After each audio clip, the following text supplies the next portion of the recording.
I would go up the projects every day, 2 or 3 times a day, just to run up and hang out and then come back home. Yeah, well, my girlfriend who lived on Lennox, I invited her to come up, and as soon as her mom heard projects, it was absolutely no. And she would not let her up there, and I just couldn't understand why. And then when I got older, then it was like, oh, you hear the word projects, you're thinking bad, and I think that's why she would never let her go up there.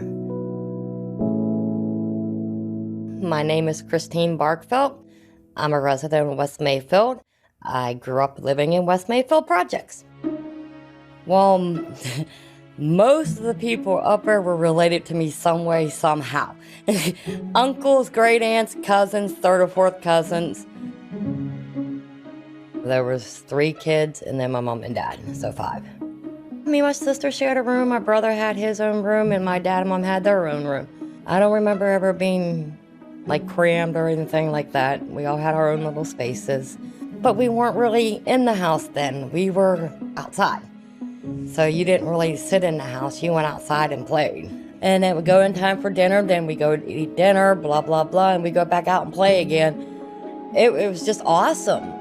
Everybody knew everybody. You couldn't do anything bad in that project because your mother knew it before you even thought about doing it.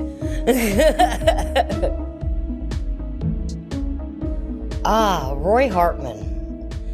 Oh, he was awesome. He was like the manager, and he was just this big, gentle giant. I mean, when I'm a little kid, I'm looking up and have to hi, Roy, looking up to him, and he would just walk around and he would check on everybody and make sure everything was, if you didn't need anything or everything was working. And then he occasionally had to walk around and remind people, it's rent day.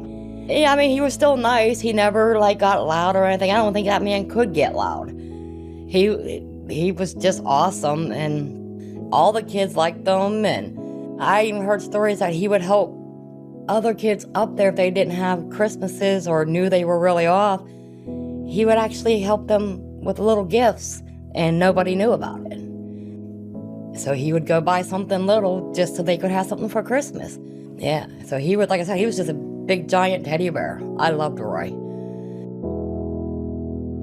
When B&W was going good, there was presents everywhere. I mean, the living room was filled.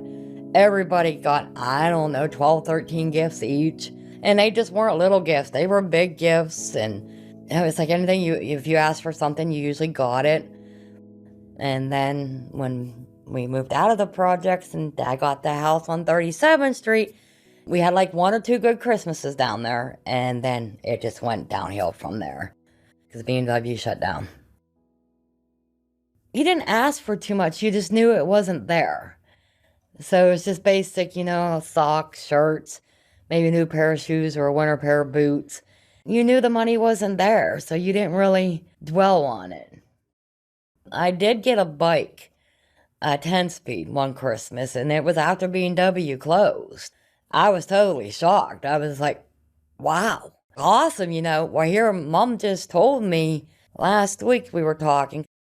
She's like, somehow, somebody brought a 10-speed bike, brand new, and put it in our yard. We had a stoop then.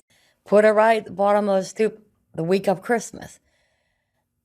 And I'm like, well, I was the only one there. Danny and Linda left, so they knew it was for me. And Dad still don't know to this day who bought me the 10-speed, but that was my big gift.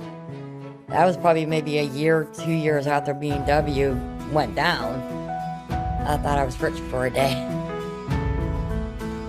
But we still don't know who dropped it off.